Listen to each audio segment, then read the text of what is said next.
అందులో కూడా మళ్ళా వారు ఒక మాట అన్నారు, మీరు 22 ఏళ్ళు వదిలిపెట్టండి, 10 సంవత్సరాల్లో ఎక్కడ ఉంటామని చెప్పమని చెప్పి వారు అడిగే పరిస్థితికి వచ్చారు.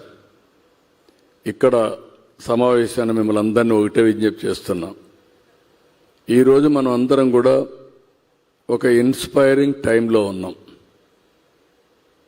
20 ఏళ్లకు ముందు ఆలోచిస్తే ఒక గందరగోళం, కన్ఫ్యూజన్, భారతీయులు మనం ప్రగతి సాధిస్తామని అనుమానం, ప్రపంచంలో గుర్తింపు లేని పరిస్థితి. నేను గర్వంగా చెప్తున్నా, సంస్కరణలు ప్రవేశపెట్టింది మన తెలుగు బిడ్డ పివి నరసింహారావు గారు ప్రవేశపెట్టారు.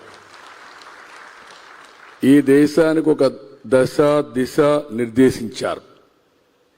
అక్కడి నుంచి భారతదేశ చరిత్ర అన్స్టాపబుల్గా మారింది. ఈరోజు 11 సంవత్సరాలు ప్రధానమంత్రి నరేంద్ర మోడీ గారు 11వ ఆర్థిక వ్యవస్థని 4వ ఆర్థిక వ్యవస్థగా తీసుకొచ్చాడు. 2028కి 3వ అతిపెద్ద ఆర్థిక వ్యవస్థగా తయారవుతుంది. అదే సమయంలో నాకు అనుమానం లేదు, ఎర్నెస్ట్ అండ్ యంగ్ వీళ్ళందరూ కూడా ప్రొజెక్ట్ చేశారు. వాళ్ళ ప్రొజెక్షన్ ప్రకారం 2038కి భారతదేశం 2వ అతిపెద్ద ఆర్థిక వ్యవస్థగా తయారవుతుంది. నా కోరిక 2047కి భారతదేశం నెంబర్ 1 ఎకానమీగా తయారు కావాలి. అందులో